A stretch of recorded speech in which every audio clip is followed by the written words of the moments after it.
Your inner being is always offering you a vibration of adoration. Your inner being only sees you as worthy. Your inner being never offers a vibration of blame or fault finding to you. So when you match that vibration, then and only then do you receive the, if you want to call it forgiveness, we'd rather call it love, that is always being offered to you. So it's not that you had to do it in order for Source to then do it back. Source is always doing it, and when you do it, you match it and recognize it. That makes sense to you? We often have said that what Jesus said was, forgive and you will match the vibration that is always being offered to you. But translators often can't hear it in the clear, precise way that it is being offered. If you are coming from a premise that you have done wrong, then that's the only way that you're going to be able to translate that. But you all have moved past that, haven't you? Forgiveness feels good because it's letting go of the cork and letting it float. That's the best updated description or definition of forgiveness that we could give you. In condemning, you've got the cork under the water. In letting go of your issue with someone, your cork floats and you're back into your natural vibration in sync with your source. And you call it forgiveness. We call it letting go of the cork. Test it. Feel your inner being unavailable to you.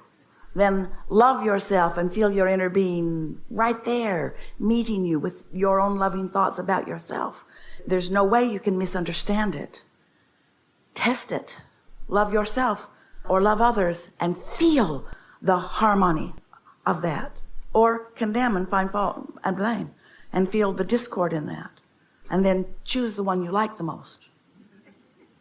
You can't get there all at once. It's a muscle you have to practice. If you've been practicing being mad at yourself or somebody else, then those are the thoughts that law of attraction is dishing up for you most often. But if whenever it happens, you make a soft other choice, you choose something that feels a little better and something that feels a little better, gradually your inclination will be in that higher, less resistant stance. And so what you notice, and we know you already have, is that there's further space between your bouts of disconnection, and they don't last as long. And it's easier and easier for you to get to that good feeling place, and easier and easier for you to hold it for longer periods of time. So everything's unfolding well for you, yes? So many people don't find their source because they're listening to so many people who would like you to believe that they are your source, so they pronounce you inappropriate because you're not pleasing them in some way. And then they say to you something that when you're younger is easier to hear, as you get older it makes less and less sense. But they say something to you that translates, as far as we are concerned, into these exact sentiments. Do not please yourself. Do these things that please me, because you do not want to be selfish. But what they're saying is, you do not want to be selfish. You must not be selfish. You must please me, who would never be selfish. You must please me. While your source is saying, here we are, loving you. Join us if you like. Join us if you like. It's natural to you. No condemnation if you don't. Because if your inner being could condemn you from not joining them in high-flying vibration, then they'd be right there with you. The very fact that negative emotion can exist is your proof that there is a higher vibration. Because if your inner being would join you in your discordant thought, then there would be no separation between you and your inner being. Therefore, there would be no emotion. The very negative emotion that you feel is the evidence of the love that Source has for you.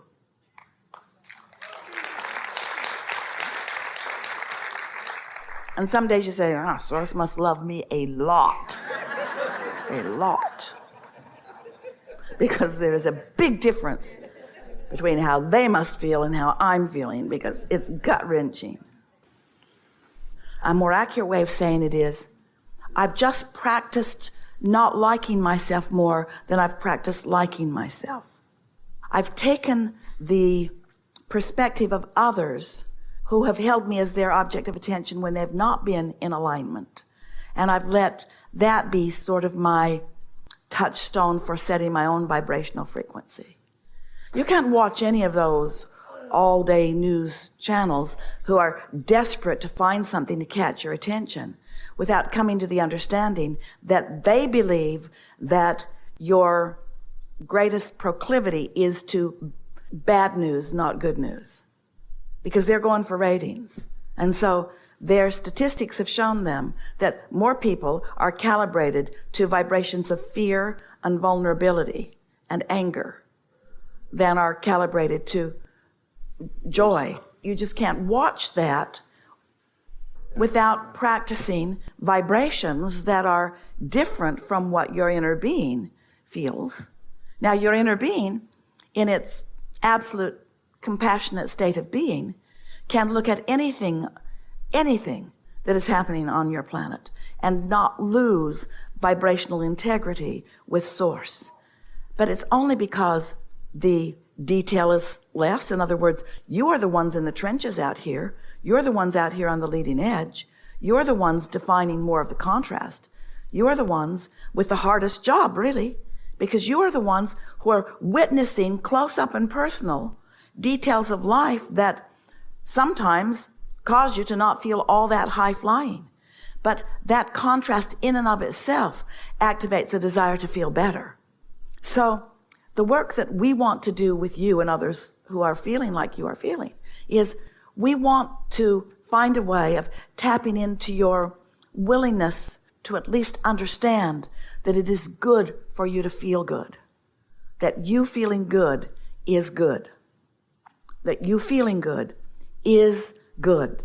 And once you've decided that you want to feel good and that it is right that you do feel good, then you can start finding a little better feeling thought and a little better feeling thought and a little better feeling thought until you'll be so stable in your connection that you will be able to be out in the world and sift through contrast, but it will no longer take you to your knees and it will not take you to self-condemnation. It will just be something that you are choosing from, much in the same way that you go to a buffet and choose what you really want to eat. You don't go to the buffet and feel concern about some of the food that's out there. Oh my God, look what they've put out there. Things I would never eat. I need to join with others. And so you start talking to people in the food line. Hey, how do you feel about those things? How do you feel about those things? Don't you think we should sign this? Sign this with me. We've got to get that out of there. That could spread, you know. That could spread. And the thing is, they won't put it on the food line if people aren't choosing it. And it's sort of like that with everything. If people aren't choosing it, it won't continue to be in your environment. But you don't ever have to sort it all out. Just personally discern what your preferences are and give your attention to that and watch how all that is, that what you want to call God, that source energy, your inner being, will line up in assisting you in maintaining more and more of that clarity. Or not maintaining it, but understanding that you can. There's this part of me, this changing part of me, that is more sensitive to my emotional guidance system. So I am making more consistent choices. That's the way we would word it if we were standing in your physical shoes. I'm getting better and better at this. But. And we say that with emphasis because we want you to enjoy your but.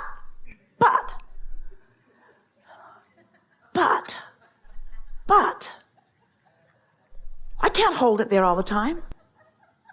There are always new things that sort of shake me a little bit, but I'm getting better and better and better at knowing the difference. My guidance system is awake now, and I understand what it means. When you feel negative emotion, it's not because your inner being is not proud of you. It's because you're not in the vibrational vicinity of the pride your inner being has for you. That's all. But with your parents or people around you, teachers or even peers that may not be understanding all of this, when they disapprove of you, they sort of go after you in an attitude of you should change, and then my opinion of you would change. And so that's why it's hard to trust your inner being, because most people aren't like that.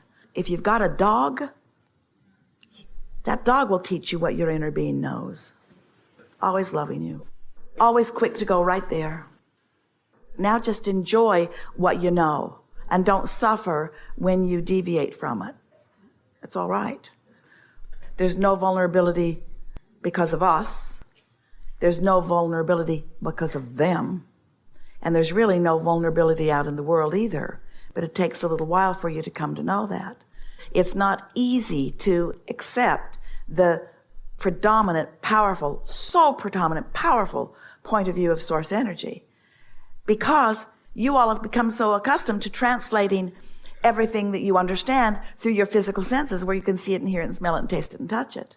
And source is about solar plexus. And so really what it comes down to is you got to trust your emotions more than what you see, more than what you hear, more than what you smell, especially that, more than what you taste or touch. You got to trust your emotional senses.